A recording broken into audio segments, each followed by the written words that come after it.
Reflexology అనేది ఎలా work చేస్తుంది? ఈ డౌట్ చాలా మందికి ఉంటుంది. చాలా మంది అడుగుతారు, పాదాల్లో పాయింట్ ప్రెస్ చేస్తే ఎక్కడో ఇంటర్నల్ ఆర్గన్స్ కి బెనిఫిట్ ఎలా జరుగుతుందని చాలా సింపుల్ లాంగ్వేజ్ లో అందరికీ అర్థమయ్యేలాగా ఎక్స్ప్లెయిన్ చేస్తాను.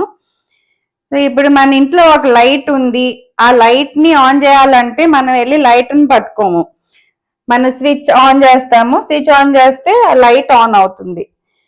అది ఎలా కనెక్ట్ అయి ఉంది అని అంటే ఈ వైర్ ద్వారాగా కనెక్ట్ అయి ఉంది. ఇక్కడ మనం ప్రెస్ చేయగానే ఇక్కడ అక్కడ నుంచి కరెంట్ పాస్ అయింది, ఇక్కడ లైట్ వెలిగింది. సేమ్ అలాగే మన పాదాల్లో మన ఇంటర్నల్ ఆర్గన్స్ ఒక రిఫ్లెక్ట్ పాయింట్స్ అనేది పాదాల్లో ఉంటాయి.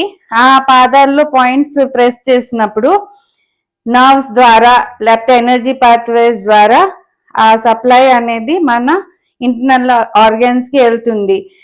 మన ఒక రిఫ్లెక్స్ పాయింట్ ని ప్రెస్ చేసినప్పుడు ఆ ఇన్ఫర్మేషన్ పెరిఫెరల్ నర్వ్స్ ద్వారాగా సెంట్రల్ నర్వ్స్ సిస్టమ్ కి వెళ్ళి అక్కడి నుంచి బ్రెయిన్ కి వెళ్తుంది.